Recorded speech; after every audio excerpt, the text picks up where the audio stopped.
काय भाजी बनवू ह्या प्रश्नाचं उत्तर शोधत असताना मला यूट्यूबवर ही रेसिपी सापडली आणि मी ती ट्राय करून पाहिली तर खूपच भारी झाली होती. चला म्हटलं तुमच्याशी ही रेसिपी शेअर करूयात. तर एका छोट्या कढईमध्ये तेल घ्यायचं. तेल गरम झाल्यानंतर त्याच्यामध्ये जिरे आणि कढीपत्ता असा सिंपल तडका आपल्याला द्यायचा आहे. त्यानंतर त्याच्यामध्ये उभा चिरलेला कांदा टाकायचा. उभा किंवा तुम्ही बारीकसुद्धा चिरून घेऊ शकता.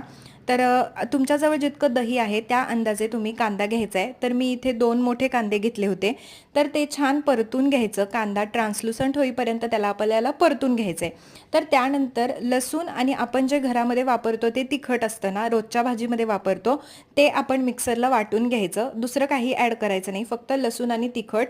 तर ते वाटून घ्यायचं आणि ते त्याच्यामध्ये टाकायचं कांद्यामध्ये आणि मस्त छान एकजीव परतून घ्यायचं त्याला.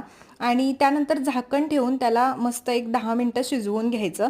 त्यानंतर त्याला थंड झाल्यावर आपल्याला दह्यामध्ये मिक्स करायचं आहे. तर दही फेटून घ्यायचं आधी, कारण घट्ट दह्यामध्ये ते छान मिक्स होत नाही. त्याच्यामुळं मी इथे दही फेटून घेतले आणि हा जो आपण तिखट कांदा बनवला होता तो त्याच्यामध्ये मिक्स करायचा आहे. इतकं सुंदर लागतं ना खरंच, म्हणजे तव्यावरची गरम गरम काढलेली चपाती आणि हे तिखट दही खूपच भारी कॉम्बिनेशन आहे. आणि भाजी अचानक काय करायचं सुचत नाही ना ज्या वेळेला, त्यावेळेला तर बेस्ट ऑप्शन आहे. म्हटलं चला तुमच्याशी हे शेअर करूया. रेसिपी आवडली असेल तर व्हिडिओला एक लाईक करा आणि चॅनलवर नवीन असाल तर प्लीज चॅनलला सबस्क्राईब करा. Okay, bye bye.